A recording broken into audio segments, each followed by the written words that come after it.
رمضان المبارک کا بابرکت مہینہ شروع ہو گیا ہے۔ رمضان المبارک کے اندر 4 کام وہ ہیں جو ہمیں کثرت سے کرنے ہیں۔ ان میں سے 2 تو ایسے ہیں جن کے بنا ہمیں کوئی چارہ کاری ہی نہیں۔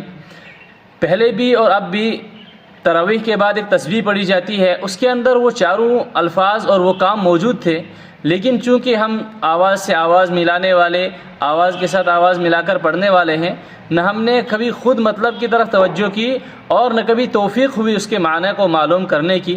حالانکہ وہ چاروں چیزیں وہ جو ہیں وہ تسبیح تراویح کے اندر موجود ہے، جسے ہم پڑھتے ہیں لا الہ الا اللہ ونستغفر اللہ ونسألک الجنۃ ونعوذ بک من النار۔ تو یہی 4 چیزیں ہیں جن کے رمضان میں کثرت کرنی ہے۔ کلمہ طیبہ کا ورد، لا الہ الا اللہ اور استغفار ونستغفر اللہ دوسری چیز ہے، اور جنت کی طلب اور جہنم سے نجات اللہ سے مانگنی ہے۔ یہ 4 چیزیں رمضان کے اندر ہر انسان کثرت سے کرے، اور جب ہم 4 رکعت کے بعد تراویح کے اندر یہ تسبیح پڑھتے ہیں تو کم از کم اپنے دل سے خیال کریں کہ ہم کیا کہہ رہے ہیں اور ہم اللہ سے کیا مانگ رہے ہیں۔ تو اس بات کا دھیان رکھیں اور ان 4 چیزوں کی کثرت رمضان کے اندر ضرور کرنی چاہیے۔